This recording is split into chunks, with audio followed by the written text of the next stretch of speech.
don't tell me that the left hasn't changed. I mean, I'm old enough to remember when it was the conservatives who hated the Jews. A popular American comedian has finally reached his limit with woke culture and took the opportunity to mock it. He hasn't been shy about sharing his outspoken views on the matter. But in today's world, when truth conflicts with narrative, it's the truth that has to apologize.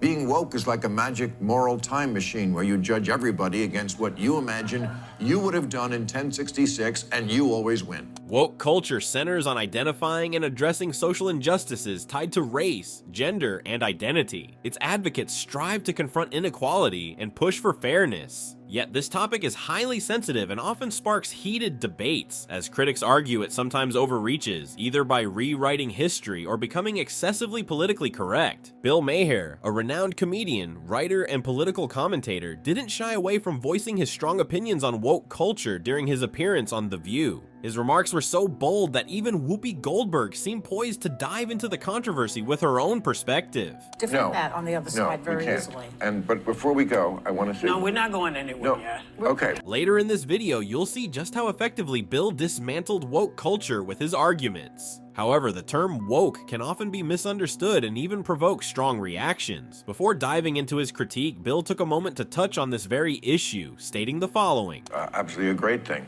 Alert to injustice. Who's not for that? But words do migrate. Now, I'll use any term you want. Okay. Because maybe that is a word that's triggering, and so let's not use that word. I don't know, want to call it the super far left, but don't tell me the left Or maybe the super far right.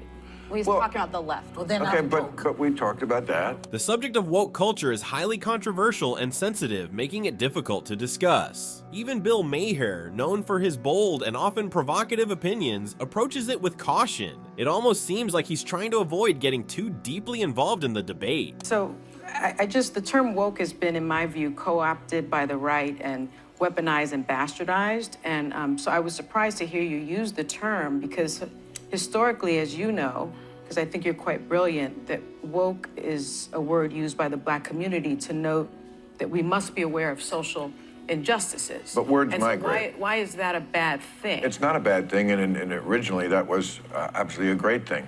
Alert to injustice. Who's not for that?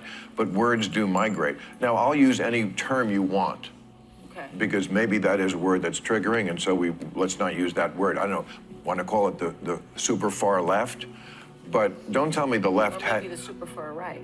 Well, he's talking about the left. Well, then okay, but we talked about that. I mean, I think we agree about the danger of the super far right. Here's where it gets intriguing. In another interview, Bill Maher didn't hesitate to speak his mind about the term woke. He went even further, offering a detailed definition of wokeness and explaining what it truly means. How do you define wokeness? Because I hear people use the term all the time, and it means something different to everybody. Well, again, I think it's this collection of ideas that are not building on liberalism, but very often undoing it. I mean, 5 years ago, Abraham Lincoln was not a controversial figure among liberals. We liked him. Now they take his name off schools and tear down his statues. Really? Lincoln isn't good enough for you? You know, 5-10 years ago, bedrock liberalism was we are striving to be a colorblind society where we don't see race. Of course, we see it, but it doesn't matter. That's not what woke is. Woke is something very different. It's identity, we see it all the time. It's always the most important thing. I don't think that's liberalism. I mean, I could mention so many issues like that. Despite how polarizing the term woke can be, Bill Maher argues that the real problem lies in how the left has strayed from its original values. In a bold statement, he shares what he believes to be the greatest threat to society, and it goes beyond just the label left. Well, then okay, but we talked about that. I mean, I think we agree about the danger of the super far right, and I can't say it enough. I think they're the bigger threat. In this clip, Bill acknowledges that the far right poses the most significant and dangerous threat. But of course, it didn't end there. This is where things take a darker turn. But don't tell me that the left hasn't changed. I mean, I'm old enough to remember when it was the conservatives who hated the Jews. Yeah. Okay?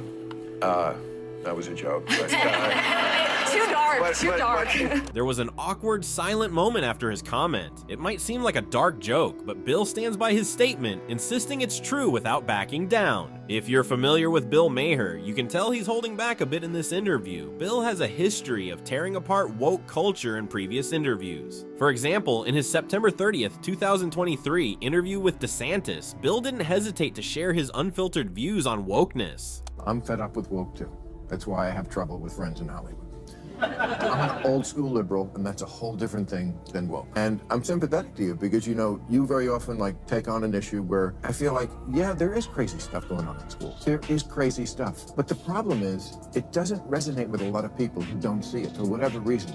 And so they're like, why is this guy picking a fight with Mickey Mouse, right? Well, they picked a fight with us, but well, listen. So first of all, I do a lot more than just that. I think that's a little bit of a caricature, but this idea of ideology corrupting institutions, I see it in Los Angeles with the amount of crime that's here and the homelessness. There are people that commit crimes who are not prosecuted like they would be in Florida. Our state's crime rate's at a 50-year low. You elect these people like Gaston and what they did in San Francisco. Yeah. You can break into somebody's house or mug somebody and you don't end up going to jail. That doesn't work, but that's driven by ideology. So it's not just we're having just a philosophical debate. I think woke ideology has corrupted institutions. No. I think it's corrupted things like the CDC with how they handled COVID with the nonsense that they did. So it's a broader issue. Bill has consistently been straightforward about his views on woke culture. As you might expect, he doesn't hold back or soften his opinions when discussing it on his show, Real Time with Bill Maher. Bill argues that in today's society, there is a significant difference between objective truth and the narrative that woke culture aims to promote. He believes that when these two clash, the truth often gets overlooked. According to him, woke culture tends to prioritize a specific agenda, even if it means ignoring or distorting facts. It seems that woke culture is now being portrayed as a form of terror.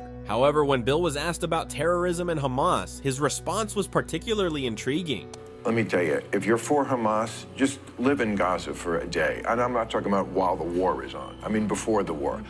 Trust me, you would go running and screaming and begging to live in Tel Aviv. Bill argues that those who support Hamas may not fully grasp what life is like under their regime. He suggests that experiencing the grim realities of Gaza would lead them to reconsider their position and recognize the freedoms enjoyed in Tel Aviv. In an unexpected turn, Bill shares his perspective on how to end the conflict in Gaza, but not everyone agrees with his proposed solution. Of course everybody is, but that's what happens in a war. Here's a way to stop that. Stop attacking Israel.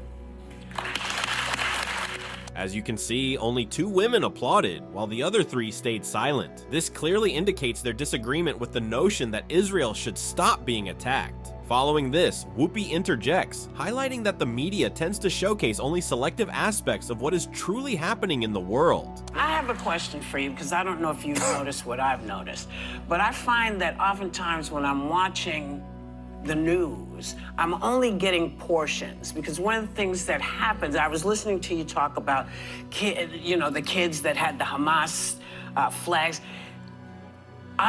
It reminded me of when people were saying Antifa is there, and doing that. So bad players show up and make stuff happen, but do you find that the view that we're being shown seems to be meant to guide us into thinking about people one way, when in fact it may be a much bigger conversation? In her opinion, the media tends to present only one side of the story, manipulating our perceptions to fit a narrative they want us to accept. Bill and Whoopi ultimately found common ground, both agreeing that the news is misleading and deceptive. However, Bill took it a step further by starting to poke fun at the media. Oh, of course. I mean, the media is always going to just chase what is interesting to watch. I mean, I used to be able to watch the nightly news, for example. I can't do it. I mean, first of all, it should be called, here's some video we found that's fun to watch. That's not the news. Yeah. Like anything that happens on a plane. Like the plane skidded off the runway, so what? Call me when anybody died, and it's not, the door fell off. Okay. I'm sorry. He criticized the media for only reporting misleading stories, such as an incident involving a plane where the door fell off, but no one was injured. He characterized the news as more entertaining to watch than a reliable source of accurate information. But you know what I'm saying? Yeah, I do. And then by the time you get to the last segment, it's just, you know, the bears in the swimming pool. Yeah. You know, it's just nothing. Yeah. And it's narrative over truth. Narrative over truth. That's quite a powerful statement. Because of this, Bill claims it impacts how he engages with people who watch the news. For some reason, he struggles to trust their perspectives and take their opinions seriously. Yeah, I think we're tribal now, which is not good. And I think there's 4 tribes. Basically, there's old school liberals, which I would mostly count myself as, old school conservatives. There's still some of those You've left. changed, though. Has Bill truly transformed from an old school liberal as he claims? For years, he has maintained that image. However, during this show, a reminder emerges in the conversation, suggesting he isn't quite who he portrays himself to be. So how does Bill address this? We'll get to that. For now, Bill begins by discussing homelessness, comparing the responses of liberals to those of the woke. He then proceeds to highlight the differences between the two approaches. Okay, the liberal view of that was for compassion's sake. We're the liberals, we're compassion. Let's get these people off the street. That's not the view of the, whatever word we're gonna come up with for this. Their view of the homeless is they're an endangered species that needs to be protected in their natural habitat, living their best life under a bridge, you know? This illustrates how liberals and woke individuals tackle social issues in distinct ways, providing us with insight into each group's philosophy. Now, returning to the question of whether Bill has changed or not, his comments on the matter were quite insightful. That to me is crazy. That's the kind of things, I haven't changed on that. I still think we should get these people off the street. That's the compassion sake. So I didn't change, they changed, and there's lots of examples of that. Bill has always been transparent and forthright with his opinions, unafraid of any backlash he might face. His remarks about woke culture and the media have consistently been direct and unfiltered, which makes him a distinctive commentator and comedian, setting him apart from others in his field. I hope you enjoyed this video. If you're still watching, don't forget to subscribe, and if you liked this video, I'm sure you'll enjoy this one as well. See you later.